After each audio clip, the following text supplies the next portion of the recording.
Pastor Arley Mafra pode vir à frente. Venha Laila também, para que a igreja te conheça. Isso. Pastor Arley Mafra esteve conosco, acho que há uns 5 anos atrás, é isso, pastor? Há uns 5 anos atrás, mais ou menos. Alguns já o conhecem, mas muitos não o conhecem, talvez não conhecia ele e a Laila, e eles estão nos abençoando com a presença deles já desde sexta-feira. Como eu falei, na quinta, ele vai contar para vocês talvez, né? Teve um imprevisto na estrada e com o carro tiveram que ficar na metade do caminho, mas chegaram bem na sexta-feira e já abençoaram a nossa IBB Uberaba e região ali de São José dos Pinhais, né? Que nós temos a nossa IBB Uberaba ali, e ontem estiveram com os pais da escola de pais, também num tempo muito especial. E hoje ele vai estar ministrando a palavra de Deus para nós. Pastor Arley Mafra é escritor, depois você vai conhecer várias publicações que ele e a Laila, eles têm ali, e ele é gestor de um projeto muito lindo, muito bacana, que é a Escola Sem Drogas. Então você vai ver uma van que está estacionada ali, faz parte desse projeto lindo, e isso tem a ver com a história dele, e ele vai contar para a gente a história dele, o que Deus fez na vida dele, e como Deus está usando eles hoje para isso. Você pode fechar seus olhos para a gente orar? Vamos orar. Pai amado, que bom nós estamos adorando ao Senhor e o seu Santo Espírito já falando aos nossos corações.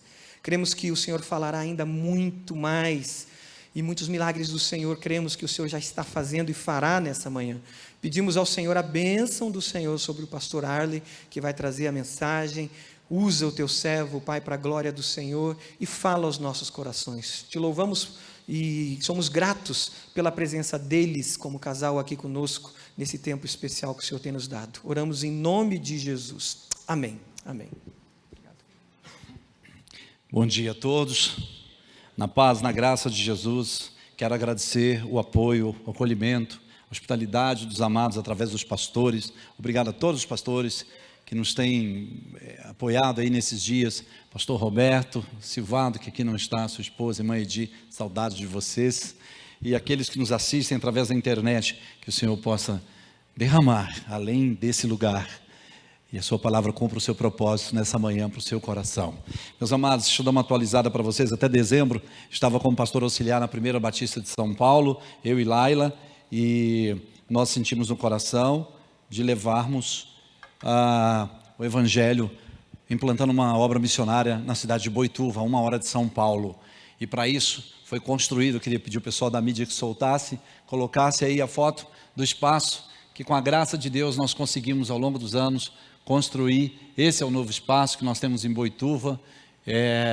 Aí dentro a gente tem bastante espaço para atender crianças do bairro. Nós vamos montar uma escola de prevenção, de contraturno escolar, com reforço escolar, incentivo à leitura.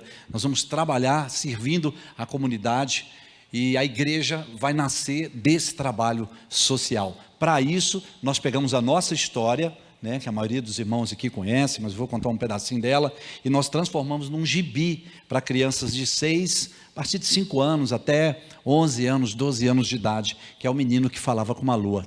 Todo ilustrado, é um gibi mostrando o caminho do colo de Deus para as crianças, do socorro de Deus, porque crianças às vezes passam por problemas, elas percebem, mas não conseguem resolver esses problemas, e eu sempre digo que coração de criança é de quem chega primeiro. Se a ideologia chegar primeiro, se a pedofilia chegar primeiro, já era. Então a gente tem que chegar primeiro, o Evangelho tem que chegar primeiro, o amor de Deus tem que chegar primeiro. Então esse livro é um livro muito especial. São os nossos 2 filhos, que agora estão casados, todos os nossos filhos estão casados. Eles, quando crianças, contando a nossa história para outras crianças, né? Então é muito interessante. O menino que falava com a lua, o nosso filho, ele ficava pedindo a lua para trazer o papai de volta, né? Eu vou contar para vocês aqui o que aconteceu. E até que minha esposa disse para ele: a lua tem um dono, fala com o dono da lua. Então é uma experiência muito legal para as crianças. A outra coisa, nós estamos lançando um livro, eu estou atualizando vocês, porque depois eu não quero gastar tempo com isso, que é contando a história do milagre de Deus no relacionamento meu com o meu filho mais velho. Depois de eu ter abandonado minha família, entregado à própria sorte, fui morar 8 anos na Cracolândia de São Paulo, 7 anos e 10 meses, nas ruas de São Paulo, mais de 10 anos lutando contra a cocaína, contra o crack, destruí toda a minha família e desisti de tudo depois de 20 internações, né, clínicas psiquiátricas, amarrado em porões de clínicas, babando como louco, vivendo insano em alguns anos. Foi uma tragédia a nossa vida, o nosso início de casamento, e dado como encerrado tudo, Deus na sua infinita misericórdia me levanta através de uma palavra evangelística das ruas de São Paulo, e eu sou internado num projeto missionário da PIB de São Paulo, que depois se transformou na Cristolândia, e lá Jesus, o Evangelho, explodiu na minha vida, no meu coração, me trazendo de volta força, libertação, para voltar para o infight, para a batalha, para a luta do dia a dia, e Deus restaurou nossa família. Casei novamente com a mesma mulher, depois de quase 8 anos de divórcio, construiu a nossa mesa com os nossos filhos ao redor, a nossa casa, me levantou como pastor de uma igreja.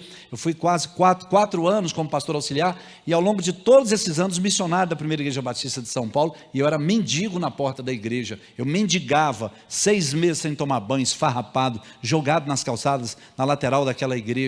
As pessoas que eu pastoreei naquela igreja são pessoas que me viram e viram o meu opróbrio, assistiram a minha ignomínia às portas daquela igreja. Então assim, é a história que o homem nenhum escreve, né? São conexões que o homem não faz, são soldas que não são feitas com materiais dessa terra, são soldas poderosas em Deus, né? Para edificar famílias, reconstruir famílias.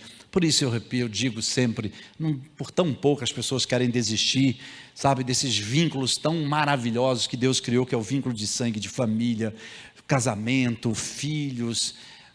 O diabo nunca teve isso, ele não se multiplica, ele é sozinho, ele tem que convencer outros para ter do lado dele, né, alguma parceria. Nós não, nós podemos nos multiplicar. Isso é algo tão poderoso que Deus nos deu, e a gente deve preservar isso. Mas o meu filho foi muito atingido por isso, muitíssimo atingido.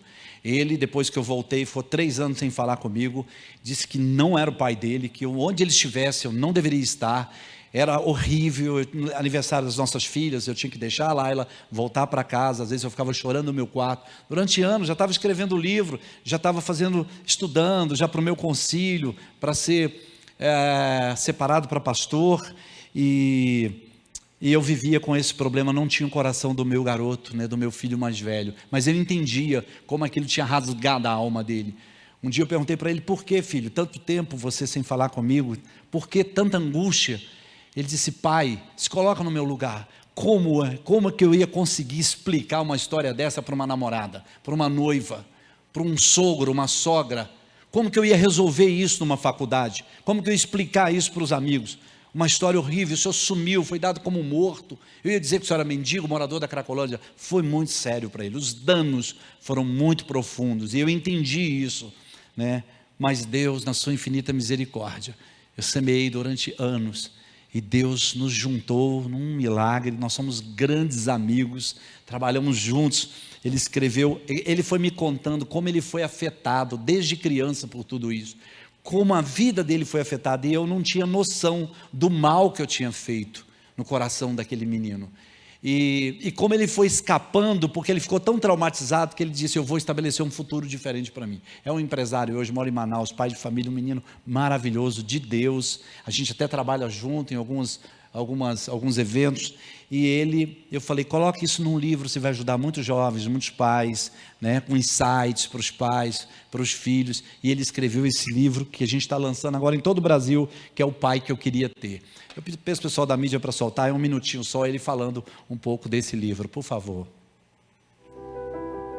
Durante muitos anos eu tive o sonho de escrever a história de relacionamento minha e do meu pai. Não só a história de drogadição do meu pai, mas o que a drogadição, o que as drogas tiraram de nós enquanto pai e enquanto filho dessa relação. Por anos eu tive raiva, revolta, tive que trabalhar esses sentimentos dentro de mim para que a nossa relação fosse restabelecida e recuperada, e para que eu vivesse os dias que hoje eu vivo. Aqui vai meu recado para você pai, você mãe, até você filho mesmo. Esse livro, essas páginas, elas exalam o perdão. Eu digo que o tema principal desse livro é o perdão. O que ele é capaz de fazer, o que ele é capaz de restabelecer, o que Ele é capaz de reconstruir. O pai que eu queria ter, ele fala sobre, depois de tudo, depois da superação das drogas, o que restou? O que restou dessa família atingida? Então escrevemos esse livro com todo carinho, com todo amor para você. Espero que seja uma leitura muito construtiva para você, para sua vida, para que Deus toque no seu coração, no coração da sua família, na sua casa, e para que os seus laços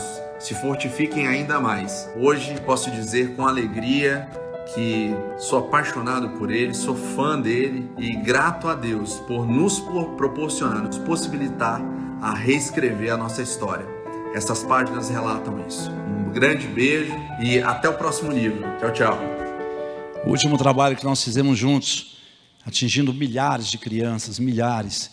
Eu peço ao pessoal da mídia que solte aí o nosso teaser do projeto que nós realizamos em todo o Brasil nas escolas, por favor. É bem rápido.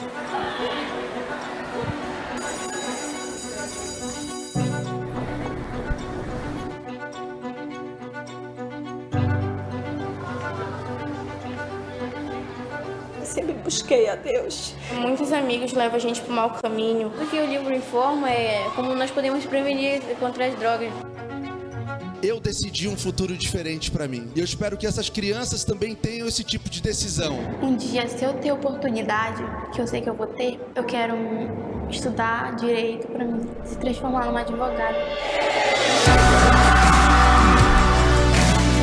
Eu prometi que se o meu pai saísse dessa, eu ia aonde abrissem as portas para mim, assim como essa cidade abriu, para contar o meu testemunho e para falar com vocês.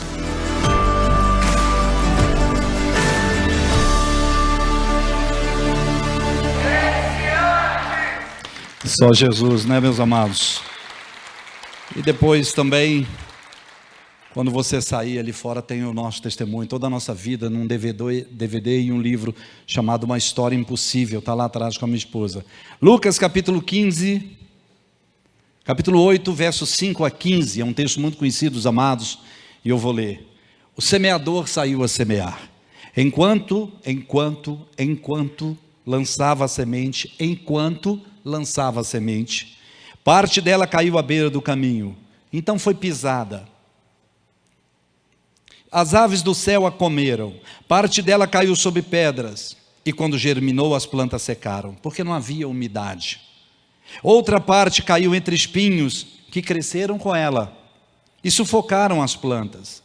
Outra ainda caiu em boa terra, essa cresceu, e deu boa colheita a 100 por 1. Senhor, me ajude com teu Espírito Santo, conforme prometido na tua palavra, Pai, no nome de Jesus.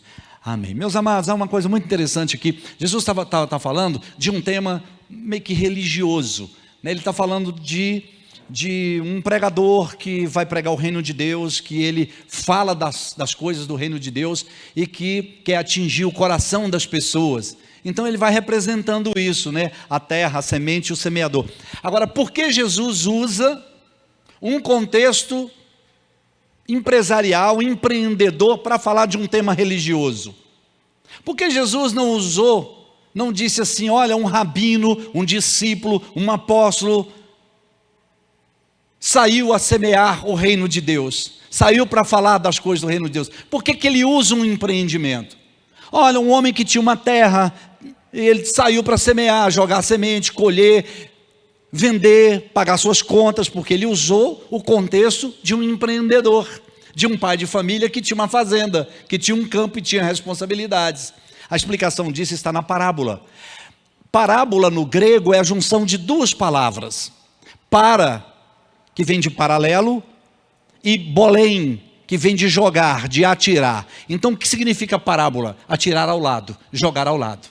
Então toda vez que Jesus queria tratar de um tema universal, de um princípio do reino de Deus, ele usava um contexto específico com aquelas pessoas, e ele então atirava o tema ao lado, dando isso licença para todos que ouvissem aquilo, pudessem contextualizar para suas vidas, para suas realidades. Parábola é isso.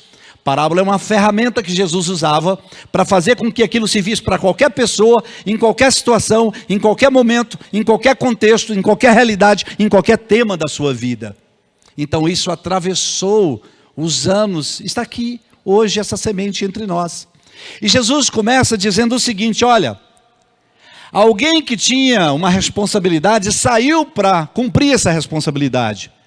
Ele era semeador, ele tinha um campo, ele tinha que plantar, senão ele não fazia dinheiro, ele não tinha grana para pagar suas contas. Ele não ia conseguir dar conta das suas responsabilidades. E aí Jesus começa a falar de uma dinâmica enquanto ele cumpria a missão dele. Enquanto ele semeava, começou a acontecer uma dinâmica. E presta atenção nisso, Jesus diz assim, olha, a primeira tentativa dele deu errado.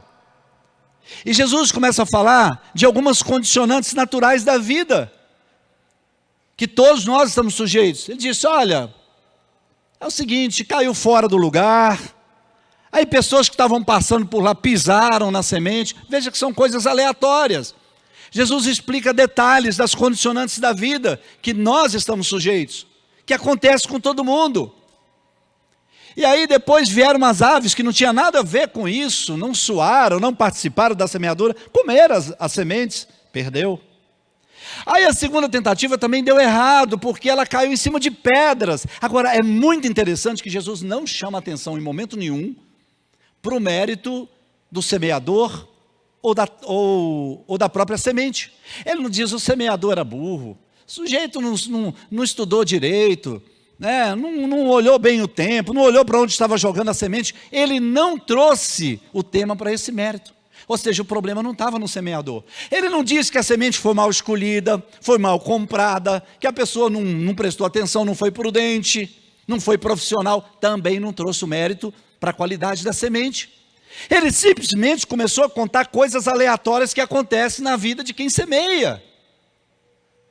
E ele diz, a segunda caiu sobre uma pedra e a rocha não tem profundidade, não reúne as condições para fazer florescer uma semente, não tem umidade. E aí também essa deu errado. Ele dizia, a terceira também deu errado. É uma conta esquisita para a gente ouvir. É uma matemática esquisita. Ele diz, olha, a terceira até que parece que ia funcionar. Sabe aquela coisa que você diz, agora vai. Agora meu marido foi na igreja, agora eu conversei com meu filho, agora aconteceu isso, agora aquele culto, agora aquela situação, agora aquela campanha de oração. E Jesus disse, só que tinha espinhos do lado, e esses espinhos começaram a causar pressão na planta, e a planta não subsistiu, ela não aguentou isso, ela não tinha estrutura para isso. E ela deu errado também. Ele diz, olha, mas teve uma dessas sementes, na dinâmica da semeadura, que era a semente que ia vingar. E essa vingou, essa caiu no lugar certo, essa floresceu.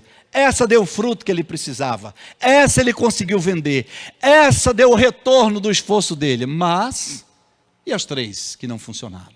E as outras tentativas que deram errado? Como que fica o esforço? Todas as sementes custaram o mesmo suor, o mesmo esforço, o mesmo risco. Gente, naquela época não tinha trator com ar-condicionado não, com GPS para plantar não, era andando na terra. Era percorrendo toda a extensão da terra, correndo o risco de bicho peçonhento, de escorpião, de cobra, de cair numa vala, quebrar o pé. Então todas custaram o mesmo risco, o mesmo suor, o mesmo esforço, o mesmo dinheiro, o mesmo tempo. Mas três deram errado. Ele diz, mas a quarta produziu uma matemática muito interessante, porque essa quarta, que era uma semente abençoada, ela produziu por 100 sementes, então a conta que era 3-1 virou 97-3. Esse é um princípio que Jesus está ensinando para todos nós. O primeiro princípio é que nós somos semeadores. Nós fomos levantados, seja qual for o papel, qual for a circunstância, numa carreira profissional, acadêmica, no seu papel social, como pai, cumprindo suas funções como marido, como esposa, seus desejos, seus projetos, seu comérciozinho, suas mudanças, seus sonhos de um concurso, enfim. Nós somos semeadores, nós temos que todo dia sair para fazer o que temos que fazer. Um semeador saiu a semear. O segundo princípio é que enquanto cumprimos o nosso papel, vivemos como esposa, marido, filhos, como empresários, empreendedores, funcionários, patrões, crentes, dinâmicas acontecem. E ele quis dizer o seguinte: nem tudo que nós fazemos e nem todas as vezes que fazemos tem que dar certo. Nós estamos sujeitos a algumas condicionantes aleatórias da vida. Meu Deus, eu estava dizendo ontem para os pais, você não controla nada. Estava lá no meu gabinete, chegou uma pessoa, um empresário da nossa igreja, falou: pastor, tem um plano aqui maravilhoso. Esse vai ser o meu ano. Ele me apresentou o plano, eu achei um plano inteligentíssimo. Eu falei: cara, só falta você combinar com todo mundo.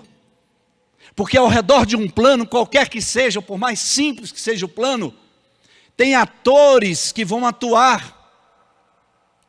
Então, se um desses atores tomar uma decisão errada, já era seu plano, cara. Já era. A gente faz tudo certinho às vezes. Você como pai, você como mãe, educa, faz tudo direitinho. Você investe no seu casamento, faz tudo certinho. Mas você não controla ninguém. Uma decisão errada, um patrão que acorda atravessado e ele te demite depois de 20 anos, acabou o seu plano. Uma notícia errada de um filho, uma escolha errada de um marido, lá se foi o plano. Nós não controlamos nada. Nós estamos sujeitos a algumas variantes, isso é normal. Nem todas as vezes, nem tudo que fazemos tem que dar certo. Esse é um princípio que Jesus está dizendo. E as condicionantes são várias. Às vezes não é culpa sua, não é culpa da sua semente, ou seja, da sua oração, do seu esforço, do que você está fazendo. São as condicionantes naturais. Ele diz: porém, nós fomos chamados para ser semeadores. Vai haver algum momento, e ele promete isso, agora vem essa promessa, que a quarta semente vai germinar. Nessa dinâmica de não dar certo, de esforço, de tentativas e erros, Deus tem uma participação nessa semeadura. E Jesus está dizendo: e quando essa semente semear, o resultado dela vai ser diferente. E qual é o outro princípio envolvido nisso? A semente que Deus tocar no seu processo de semeadura valerá todo o seu esforço pelas que deram errado, as suas noites de sono perdidas, as suas orações que você acha que não foram respondidas, no tempo que não deu certo, as tentativas e erros. Agora, o nosso grande problema é que entre uma coisa e outra existem as promessas, e a gente fica tão envolvidos com as promessas que a gente não consegue explicar isso. A gente quer encaixar as promessas de Deus dentro do nosso crono, do nosso tempo, do nosso time, do nosso jeito de fazer as coisas, da nossa expectativa. E aí a gente começa a entrar num período de dúvida, de confusão. Mas eu orei, eu tenho orado. E o princípio é esse: nem toda conversa que você tem com seu marido termina bem, nem toda conversa que você tem com seu filho às vezes termina bem. Deixa eu contar uma experiência para vocês. Depois de tantos anos, um dia meu filho ligou dizendo que ia fazer uma viagem conosco. Aceitou fazer uma viagem conosco. Eu nem estava acreditando no que estava acontecendo. Eu falei: até que enfim, pai, o Senhor me deu vitória. E nós preparamos tudo para ser a melhor viagem das nossas vidas. E eu queria publicar aquilo, eu estava tão, eu estava vendo um momento tão legal assim, meu filho vai fazer uma viagem conosco, que é a nossa reconciliação. É a minha chance. Foi a pior viagem que eu fiz. Foi horrível. Nós não chegamos só não chegamos a vias de fato, a agressão, mas nós não estávamos preparados. Eu não estava, sabe? Não era a quarta semente, era a terceira. Até parece que ia dar certo, até começou a crescer, mas a gente não estava preparado emocionalmente para aquilo, não estava estruturado. Sabe? É aquela hora que você chega e fala o que não deve falar, naquela reunião de família que custou juntar todo mundo, aí o qualificado fala uma coisa que não deve, pronto, aí é guerra de novo, espalha todo mundo, aí a mulher vira de fio, agora você estragou tudo, agora já era, agora a família acabou, a gente custou juntar tudo, sabe aquela conversa, você diz: amanhã eu vou resolver isso com meu filho, e terminou muito pior do que você começou, do que antes. A conversa não foi produtiva. Sabe, é esse concurso que eu vou passar, porque agora eu sei onde eu perdi, e estudei tudo que eu não tinha estudado antes, e aí você não passou. Passado essa situação, eu olhei para lá e falei: agora acabou mesmo. Porque ele disse: agora nunca mais. E aí a Laila olhou para mim e falou assim, agora acabou mesmo. Agora já era. Deus falou comigo, continua semeando. Você é semeador. Um semeador saiu a semear. Um pai saiu para amar. Uma esposa saiu para edificar seu lar. Não importa quantas vezes. Essa é a nossa função. Um trabalhador saiu para trabalhar. O negócio deu errado, tenta de novo e tenta de novo. O concurso não passou, tenta de novo. Amanhã espalha o currículo de novo, bate na porta de novo. Nossa função, nosso papel no reino de Deus é semear. Você, papai, é semeador. Continue semeando na sua família, nos seus filhos. Continue semeando a conversa, a esperança, o desejo de perdoar, de amar, de ter junto, de resolver. Há uma quarta semente nessas suas noites de oração, nesses seus dias de desejo profundo, de ver tudo resolvido, de trazer com dignidade o pão para a mesa. Há uma quarta semente, e quando ela vingar, você verá, você testemunhará que valerá a pena. E aí certo dia ele me liga, pai, é meu aniversário, eu queria encontrar com você. Do nada. Quando a quarta semente começa a funcionar, tudo e todos convergem, conspiram para o resultado de Deus. 97-3, produz por 100. Aniversário dele, eu falei, vai me bater. Falei, fomos para o restaurante, chegou lá me abraçando, me beijando, como se nada tivesse acontecido. Essa semente já estava plantada. Chegou o tempo dela florescer. Até hoje, eu nunca nem perguntei nada, que era para não atrapalhar. Não perguntei nada, por quê, por que foi, por que aconteceu, não queria nem saber. Um dia tivemos uma reunião de família para encerrar. Eu já tinha mais de 20 internações, vendido todos os bens da gente, perdido sociedade, empresa, tudo. Esse negócio estava no pior dos momentos, eu vivendo uma insanidade, eu não controlava, eu não conseguia ficar sem usar cocaína, eu não conseguia. Todos já tinham tentado de tudo, minha família, todo mundo. Tivemos a reunião na casa da minha sogra. Estavam lá minhas cunhadas, advogadas, minha sogra, Laila. Quando eu vi o ambiente, eu falei, eu já sei o que eu vou fazer. Porque chegou a hora de fazer isso. Quando sentou, antes que alguém falasse alguma coisa, eu olhei para ela e falei, Laila, por favor, meu bem, só me diga uma coisa. Só quero ouvir de você. Que não dá mais. Porque era o que eu precisava ouvir. Ela não merecia aquilo. Eu não era para me arrastar por mais tempo, meus filhos, meus pequenos, vítimas, e a minha mulher, a minha amada, por aquele abismo comigo, não podia mais aquilo, era muito insano aquilo, para ela só gemia, chorava, gritava em casa sozinha, sem mais ninguém, não tinha como pedir socorro para ninguém, a coisa era muito intensa, muito profundo, o meu mergulho em drogas pesadas foi muito largo, muito profundo.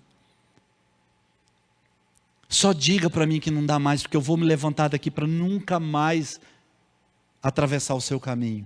E você tem todo o direito. E a família, eu não sei, mas eu imagino que a mãe dela devia por dentro estar dizendo, vai filha, vai, aproveita a oportunidade. Fosse minha filha, não tinha nem reunião, eu costumo dizer isso. Fosse minha filha, nem reunião teria. A Laila vira para mim, eu esperando, para que eu tivesse pelo menos uma desculpa. Ela disse, não, eu vou ficar até o fim. Eu falei, meu pai do céu. Ou é muito apaixonada ou muito burra. E ela ficou. Mas deu certo? Deu errado. Deu errado. Tempos depois, eu abandonei minha casa e disse, não dá mais. Eu não posso mais. Foram muitas tentativas dela. Muitas orações, muitas petições, quantas noites, choros, prantos. Fui embora. 7 anos e 10 meses. Agora, vocês acham que as pessoas não perguntavam para ela, e aí, Laila? Como que você explica isso? As suas orações, a sua perseverança, a sua persistência, a sua esperança em Deus, como que você explica? E eu sei que muitos aqui, nessa manhã, estão vivendo esse momento, difícil de explicar. As pessoas não vão entender, elas não entendem esse processo da semeadura. E aí você tem que explicar por que deu errado aqui, por que não passou ali, por que fulano está com problema, por que seu casamento está assim, e você não consegue, as promessas pulam, saltam, e você liga a televisão e ouve testemunhos, e me vê aqui testemunhando, você diz, Senhor, mas e eu? É difícil, eu sei que é difícil a vida do semeador. Mas o que eles não sabiam, é que a quarta semente já tinha sido plantada. Ela não viu, minha sogra não viu, ninguém viu, mas lá numa madrugada, essa quarta semente estava florescendo, nem passou pela mão deles. Alguém se levantando, uma senhora com uma Bíblia dizendo para mim: moço, eu vomitando sangue na passarela suja, fedida de um viaduto, pesando 59 quilos, com cabelo enorme, com a barba enorme, uma figura sinistra, morrendo. Ela disse: tem jeito, pede para Deus, tem jeito, pede para Deus, tem jeito, pede para Deus. E naquela noite, madrugada, eu disse: Deus me ajuda. E aqui estou eu, para a glória do nome de Jesus. Quem são as pessoas que a minha sogra convida? Elas são pastores do Ministério Quadrangular, para pregar, para fazer as coisas. Eu e Laila. São as pessoas que são consultadas? Eu e Laila. As pessoas cujos filhos testemunham a respeito de restauração, de poder de Deus, de transformação e de esperança? Nossos filhos. É assim que o Evangelho foi explicado para cada um deles. Fique em pé nessa manhã no nome de Jesus. Eu vim aqui só para dizer isso para você. Que talvez você esteja confuso com tantos resultados errados, com tantas tentativas e erros, expectativas e fracassos. Mas eu vim dizer para você que você, papai, você, mamãe, com essas tentativas com o filho, talvez você com seus negócios, você mudou, investiu, e está dando prejuízo, está dando errado, que você é um semeador e uma semeadora. A dinâmica com Deus, o princípio é esse. Amanhã cedo, você vai sair para continuar semeando. Um semeador saiu. O verbo é absoluto. Saiu. Alguém saiu para fazer o que tem que fazer. Mamãe, você tem que sair todo dia para fazer o que tem que fazer. A sua semeadura. Todas as sementes, todas as orações e tentativas, todas as conversas, todas as tentativas vão custar o mesmo esforço. E às vezes não terão resultados. Mas cada noite ou cada manhã, viva como se aquele momento fosse, se aquele dia fosse o dia da quarta semente. Ela vai vingar, sua filha vai entender. Deus vai operar no coração do seu filho. Deus vai te ajudar com o seu casamento. Deus vai te ajudar com o seu concurso. Ainda que amanhã você veja a coisa começar a acontecer e de repente murchou. Vai ser difícil explicar isso. Você perdeu por um ponto só. Parece que ia. Você passou na primeira fase, não passou na segunda. Mas não se preocupe com isso. Você é um semeador, você é uma semeadora. Deus te chamou para isso.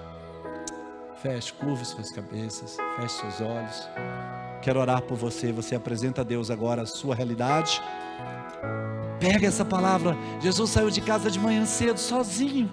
Eu imagino que ele passou a noite pensando: eu preciso falar desse tema com as pessoas, porque tem alguém lá no Bacaxeri que precisava ouvir isso. Eu preciso falar direto com ela. Ela não está aqui, mas eu não posso falar só com esse povo. Eu preciso falar com ele, que está sofrendo, que está cheio de dúvida. Então Jesus usou uma parábola para falar com você, para falar comigo, preocupado conosco. A multidão foi chegando na praia, foi chegando gente, chegando, ele esperou juntar muita gente. E aí ele não quis saber do problema específico de cada um, mas ele lançou essa palavra. Uma mamãe lá do Bacaxeri saiu para amar seus filhos, um papai saiu para sustentar sua casa, alguém saiu para sua carreira profissional, para sua carreira acadêmica, alguém saiu para tentar um emprego, para conseguir um dinheiro. Mas enquanto ele está fazendo isso, algumas dinâmicas estão dando errado, está acontecendo errado. Mas creia que nesse seu cesto de semeador, de semeadora, tem uma semente poderosa em Deus. Continue orando, continue cheio de esperança, porque Deus não faltará para você, para a glória do nome dele. Ó Senhor, que as casas e os lares nesse mês de família, nesse domingo, sejam extremamente encharcadas com a unção, com o poder da Tua palavra. Que pais, filhos, vovôs, vovós sejam levantados, tias e tios, primos, levantados com esperança nessa manhã, para sair daqui, Senhor, cheio de força, para voltar ao arado, voltar à terra que está seca, que ainda não produziu nada, jogar mais semente, crendo que aquele que os chamou e os estabeleceu é fiel para cumprir suas promessas, no nome de Jesus. Quem pode dizer comigo amém? Que Deus te abençoe, tenha um domingo muitíssimo abençoado.